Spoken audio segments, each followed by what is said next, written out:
Bienvenidos una vez más a Metamorfosis Forzada. Esta semana nos toca conversar a Dante y a su servidora, Belén González, con relación a algunos de los temas informativos más importantes de los últimos días. ¿Cómo estás, cariño? ¿Cómo has estado sin mí estos días? Bueno, te podrás imaginar, no de lo mejor, pero sé que las ocupaciones ocupan tu tiempo, valga la redundancia. Y nada, también nosotros aquí adaptándome a la nueva normalidad, como le llamamos, ¿no? Ya nosotros estamos terminando la cuarentena aquí en Alemania, se ha terminado la cuarentena, se están tomando medidas de reajuste o de aflojamiento, algo así, ¿no? Entonces estamos en ese proceso de readaptación a una nueva normalidad y a retomar las rutinas, que habíamos perdido la costumbre de las rutinas. Sí, las perdimos todo. Nosotros estamos entrando ya a lo que es la temporada de huracanes aquí en la Florida. De hecho, Sí. el primero se espera para entre lunes y martes, se llama Elsa, el primer huracán del 2021. Y Qué esto es atractivo, ¿no? Eso es un atractivo turístico por allá, por esa zona, ¿no? Por la bueno, Florida. mire, la verdad es que a mí me ha tocado uno, solamente uno desde que vivo aquí. Me voy a poner los lentes. ¿Ya? Y la verdad es que es más un cintillo, pues, pero realmente son lentes, pues, que no puedo con el pelo en la cara. Mira, a mí me tocó uno que no fue el huracán en sí, sino lo que llaman el coletazo. Y la Sí. verdad es que no es una experiencia temible, pero no es una experiencia agradable, ¿no? Ahora, en Sí, estos momentos es particularmente sensible porque no sé si sabes lo de la torre, el edificio de apartamentos que se cayó aquí en la zona claro, de te quería Miami. preguntar qué tan cerca, qué tan lejos habitas tú de donde hubo No, esa... yo estoy lejos, yo estoy hacia el aeropuerto de Miami y eso está hacia la playa. Surfside está en el área cercana a Miami Beach, por allí, ¿no? Pero eso ha sido realmente doloroso, o sea, como cualquier tragedia, pues, pero además imagínate tú que tú estés durmiendo en tu camita a la 1 de la mañana y se desplome el edificio y todos los pisos te caigan encima, tiene que ser. 50 apartamentos se vinieron abajo, tengo entendido, ¿no? Yo sé que el edificio tenía 12 pisos, no sé exactamente cuántos apartamentos por piso. Yo las veces que he leído creo recordar que son 50 apartamentos los que se vinieron abajo.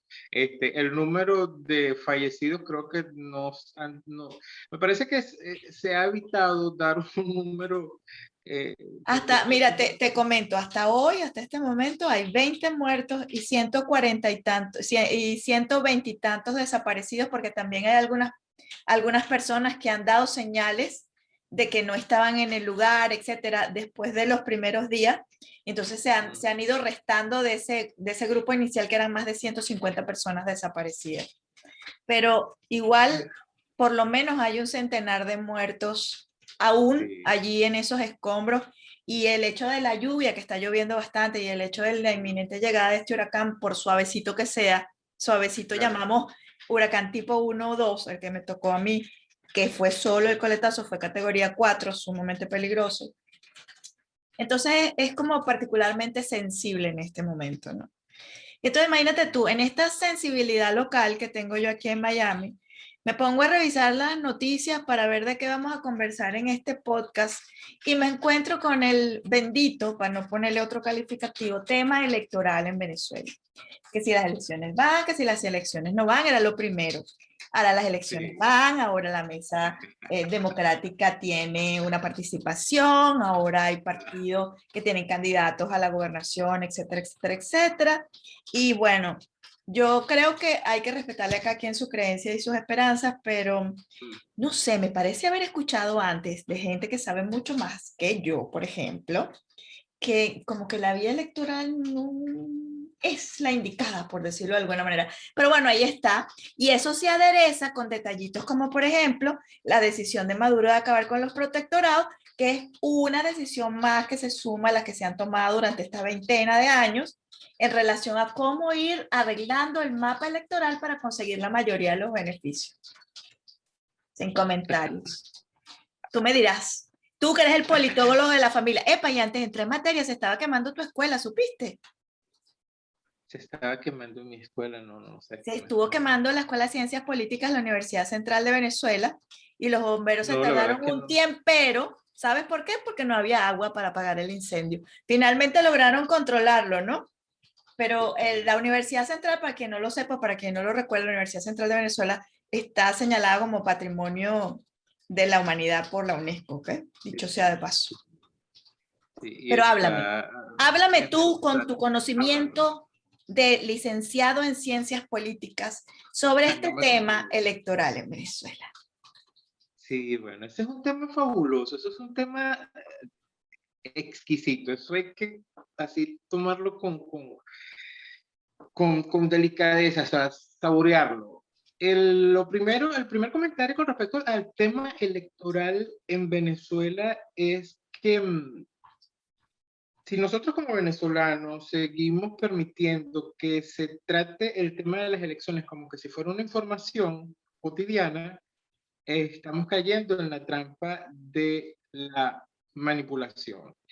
El tema de la manipulación suele ser asociado con el tema de las conspiraciones, ¿no? El asunto conspiranoico, pero resulta que no, o sea, desde el punto de vista del ejercicio del poder, Ujú. em, es más efectivo el ejercicio del poder en la medida que logras convencer a la otra persona utilizando cualquier tipo de herramientas, persuasiones, convencimiento, enamoramiento, y la manipulación pues es absolutamente válida. Desde este punto de vista me refiero a la manipulación, no como una conspiración de viendo que hay monstruos por todos y manos peludas por todo.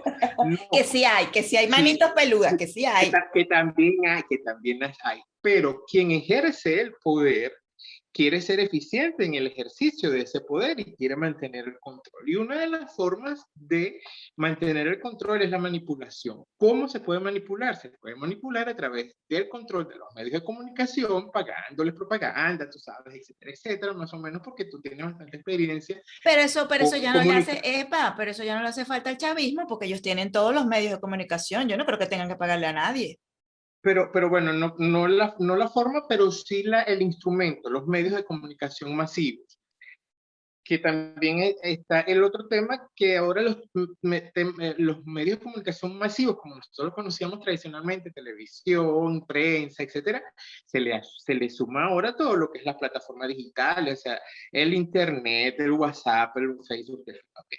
Pero vamos con el tema manipulación. Entonces manipulas a través de los medios de comunicación y puedes manipular también a través de ciertas narrativas. El lenguaje científico es una forma de manipular, porque se supone que el lenguaje científico tiene una cierta rigurosidad.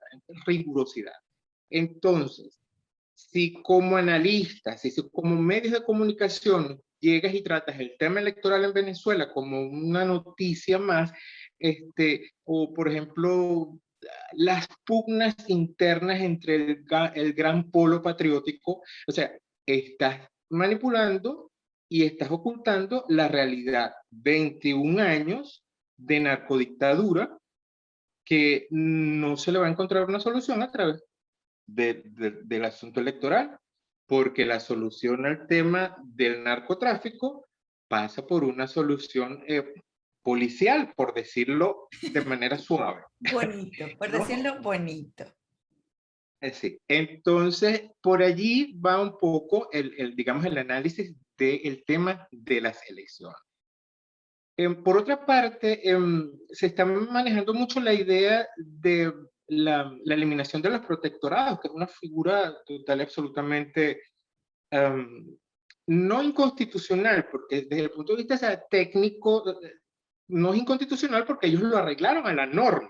Ujú. Entonces, bueno, yo pensé, es legítimo porque aquí existe una norma adaptada a la Constitución Bolivariana de Venezuela, pero cuya ilegitimidad viene desde la partida de nacimiento, porque la Asamblea Nacional Constituyente, que nos cambió la Constitución del 61, es cuestionable. Es cuestionable, por ejemplo, el ejercicio del poder del señor Nicolás Maduro desde 2013, porque es cuestionable la forma en que el presidente Chávez se autopermitió ausencia Cuestionable indeterminada a través de una firma todo. digital que nadie sabía cómo que hacía y no se sabía si lo estaba haciendo desde aquí o lo estaba haciendo desde Cuba. Entonces, todo eso se borra cuando nosotros como comunicadores tratamos el tema de las elecciones como que si fueran unas elecciones normales. ¡Ay, la pugna interna del gran polo patriótico! ¡Oh, por Dios! No, ese no es el tema.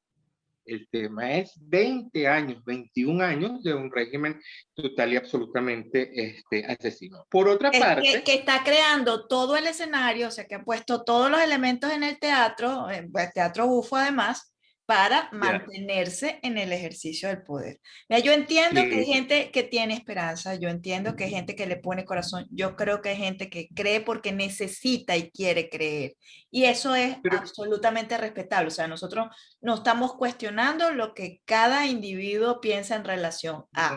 Nosotros simplemente nos estamos basando en hechos informativos que tenemos una recopilación de más de 20 años, quizás un poquito de experiencia de vida, quizás Dante bastante conocimiento teórico al respecto, pero los hechos son evidentes, o sea, reflexione en un solo detallito, la purga, no del polo patriótico, sino la purga interna que ha iniciado el chavismo para aplacar los humos de mucha gente y colocar los candidatos que realmente consideran que van a ser leales a lo que es el proyecto, que ya no sé ni proyecto Ariano ni Jack, no sé qué tipo, proyecto Fin Venezuela lo voy a poner yo, porque definitivamente no hay otra forma de explicarlo.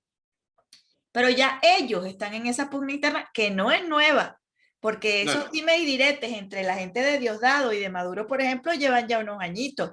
Lo que pasa es que saben que en la unión está la fuerza y si comienzan a resquebrajarse, perdón, entonces allí empiezan a tener un punto débil. Pero lo cierto es que un proceso electoral ya no nos hace sentir ninguna garantía. Es lamentable, pero es la verdad.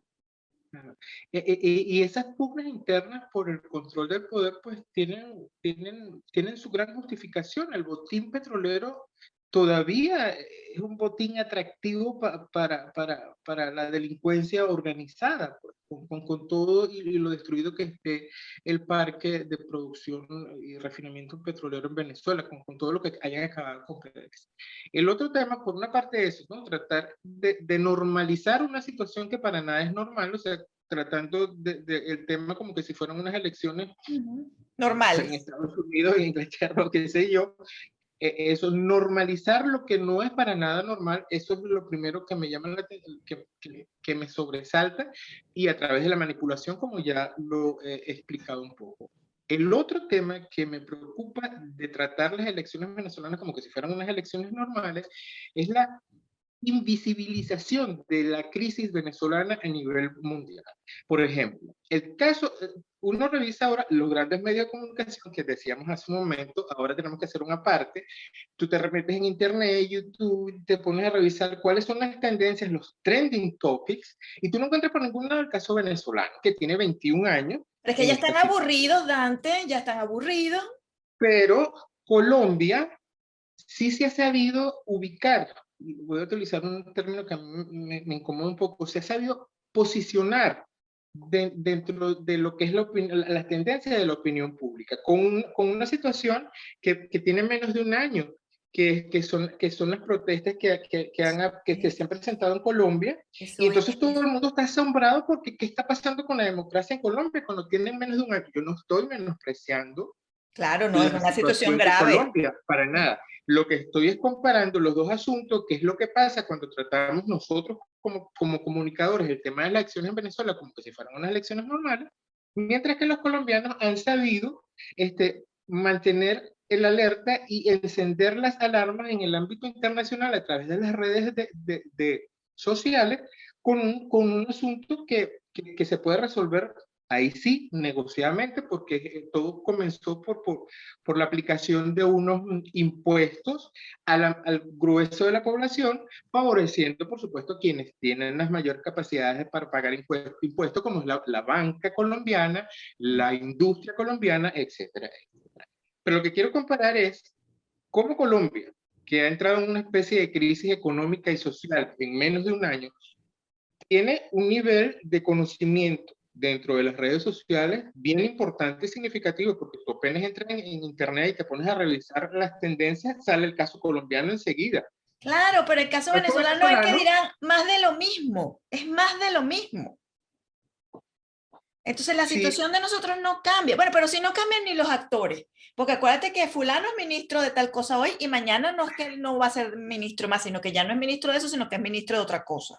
Entonces, ¿cuáles son las noticias en Venezuela? Que le cambiaron el nombre a una autopista, que, bueno, la otra noticia del momento, la vacuna cubana.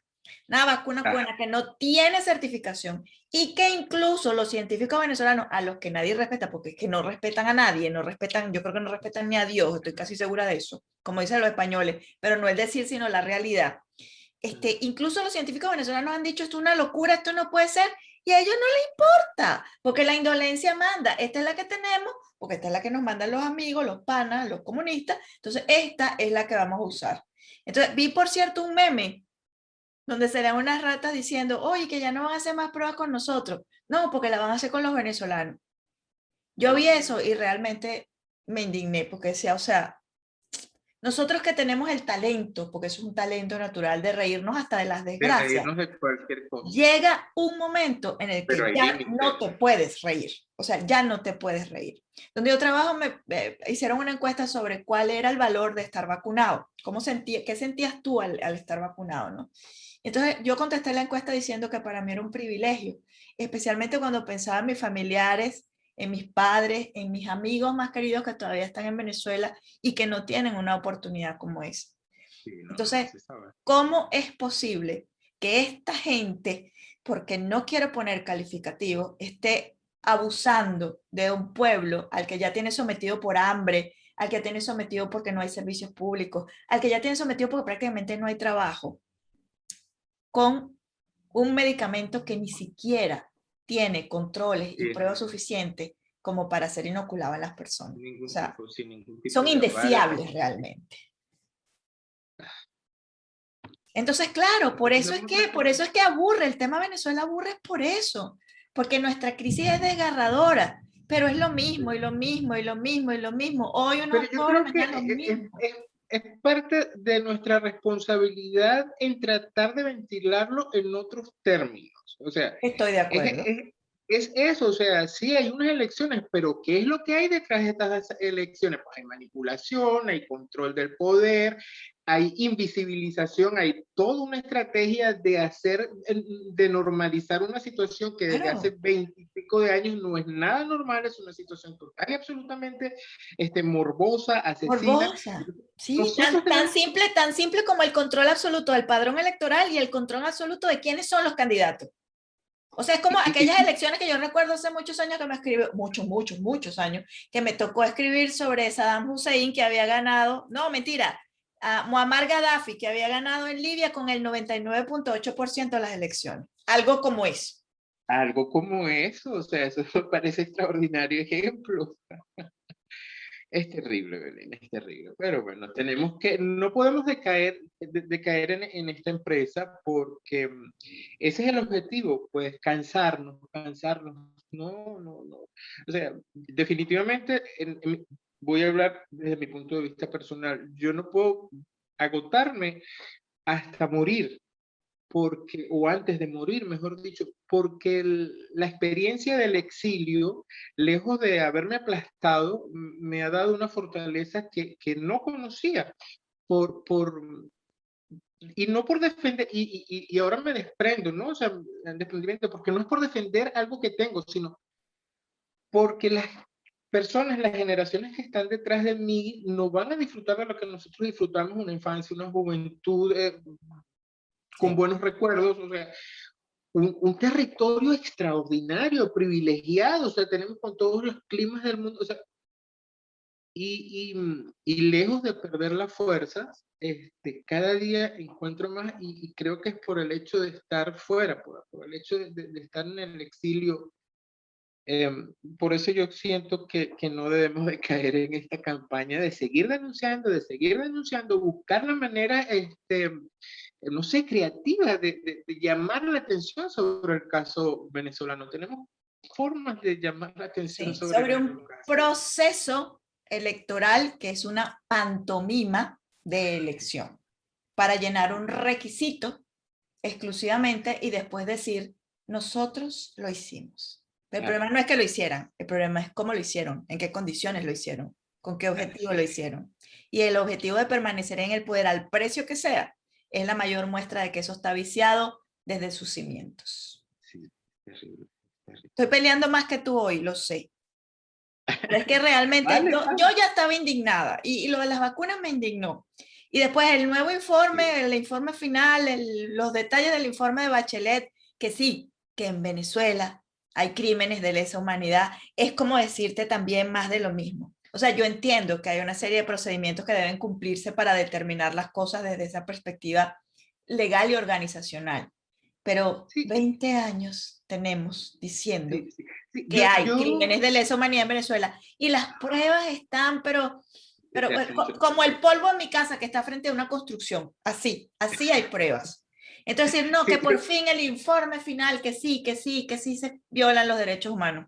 sí, Lo hago el así. lenguaje diplomático lo comprendo, claro, sí, hay que lograr ponerse otra vez en onda, o sea, no perder el equilibrio cuando uno ve ese tipo de desatinos, ¿no? Pero yo lo entiendo porque el lenguaje diplomático tiene cierta sutileza, es una filigrana, por ahí lo puedo entender. Pero, por ejemplo, desde el punto de vista nuestro, que hacemos este trabajo, los pocos medios de comunicación que queda, cuando se están con medias tintas, sí da un poco. Yo entiendo que la señora Bachelet pues tenga que ser bastante diplomática, Claro, claro. eh, Pero es un pero hecho, es un hecho, es un hecho. O sea, no es agua tibia, es la verdad, es la verdad. Y claro, bueno, uno lo bueno es que, uno lamenta la sutileza, la delicadeza con sí, bueno, claro, porque ella no puede salir gritando Maduro CM. Eso es no, obvio. no puede. No puedo hacerlo ni No yo, puede. aunque quiera. Pues. Y sí, Sí, yo no estoy muy puede. agradecida con el país que me ha recibido. Yo estoy muy feliz y muy agradecida con Alemania que te recibió a ti, con Portugal que recibió a Qué Seudi, con raro. Argentina que ha recibido tanta familia y amigos, con España. O sea, son tantos los países con los que hay que estar agradecidos. Pero ese agradecimiento y ese hecho de que yo esté segura dentro de los parámetros de lo que me ofrecía mi país de origen, eso que yo me sienta segura en Estados Unidos, que me hace muy feliz y por lo que me siento muy bendecida, no implica que deje de preocuparme mi país y no implica que me quede callada cuando yo creo que hay algo que decir. Sí, es terrible. Bueno, seguimos nosotros en nuestro afán de Sí, contarle a los... además esta semana ha estado heavy, como decimos aquí, ha estado pesada, o sea, no tengo ni siquiera una buena noticia para que terminemos el show de hoy. Oh, yo había visto algunas cosas, no, relacionadas con el Miss Venezuela que lo extrañamos porque, Esta es mi Venezuela, porque se echó a pues, perder. Se sí, acabó la claro, Radio que era, Rochela. se acabó la Radio Rochelle. Es que todo, o sea, todo.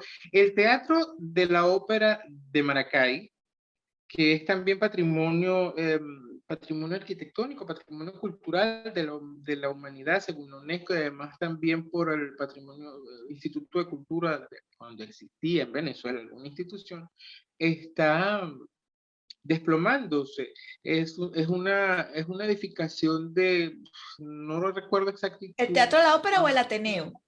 el Ateneo de Maracay, El perdón, el Ateneo. Ateneo de Maracay. Está en Es de la condiciones. época de Gómez, de Juan Sí, Vicente Gómez. tiene un estilo, creo que es un estilo francés, así como fue la maestranza de Maracay, una réplica de la maestranza de Madrid o de Sevilla. El Ateneo de Maracay también fue en su momento una referencia arquitectónica importantísima.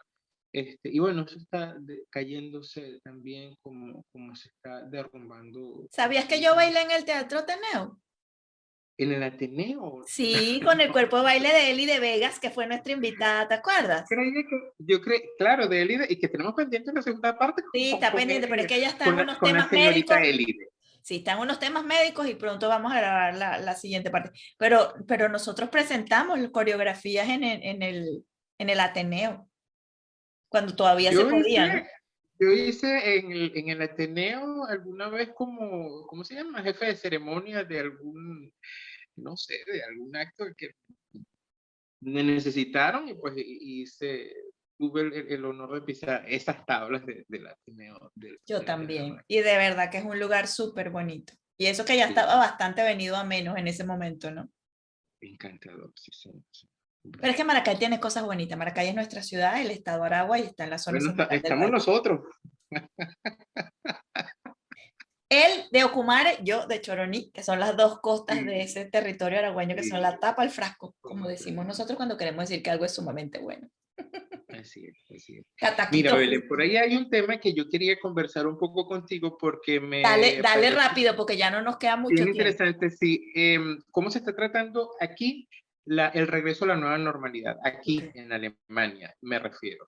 Hay unos índices que miden lo que se llama la incidencia Ujú. para aplicar medidas de reajuste o de ir aflojando, dependiendo de cómo vaya creciendo o decreciendo la incidencia. La incidencia para ellos significa el número de casos diarios en función a un número determinado de población. Hay distintos parámetros. Hay de 10, de 35, de 100, de 165 casos diarios por cada 100.000 habitantes. Eso es lo que ellos Okay. llaman la incidencia.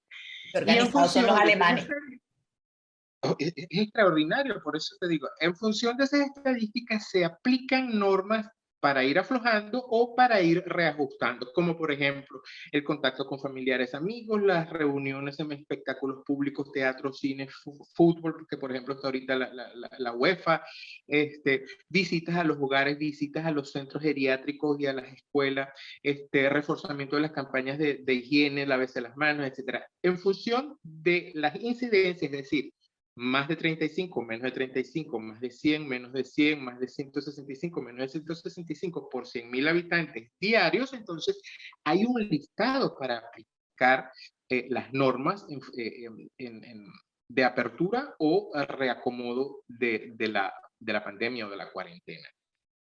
Y además, entonces, ¿cómo se toman las estadísticas? Porque se toman las estadísticas desde dos puntos de vista. Por ejemplo, los medios de comunicación, radio, televisión, etcétera, los toman de informes que vienen del instituto, del Koch Institute, ¿cómo se llama? Robert Koch Institute, el Instituto Robert Koch, que es el que lleva a cabo todas las investigaciones.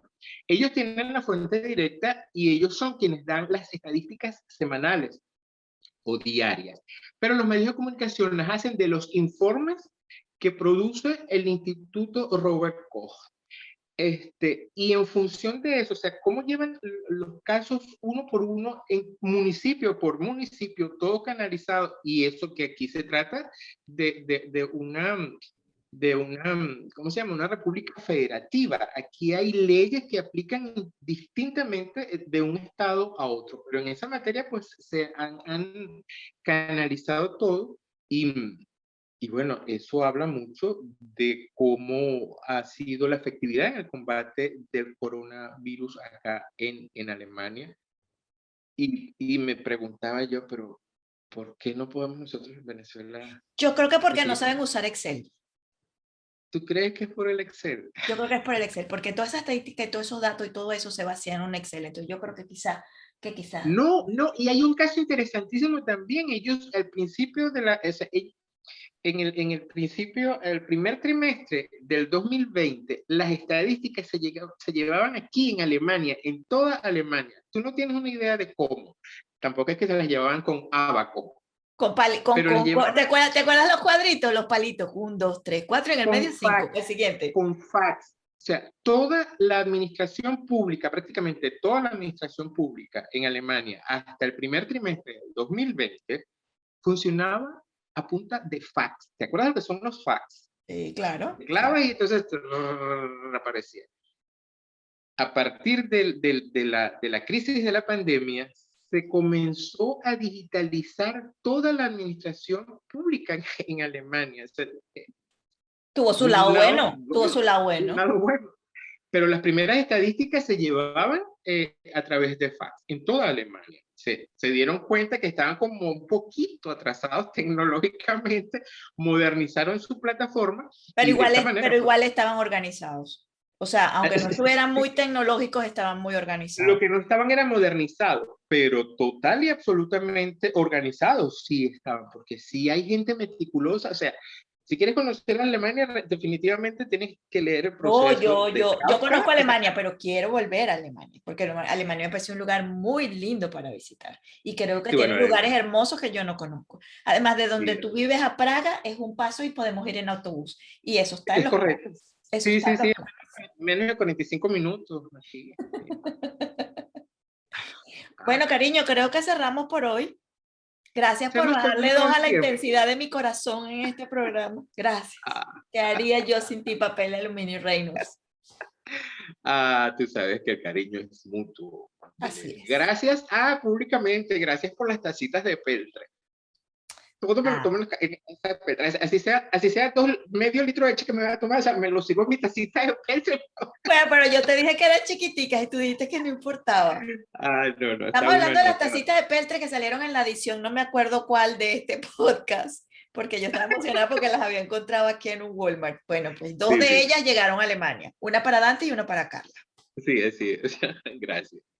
Muy Bueno, y bien. así nos despedimos. La semana que viene estaremos de nuevo con ustedes, pero seguramente será el turno de la entrevista. Vamos a ver quién será el venezolano con el que vamos a conversar de ese montón de gente exitosa que está regada por el mundo, ¿no es así? Sí, hay muchas, Tienes que buscar una gente en sí. Alemania, ¿oíste?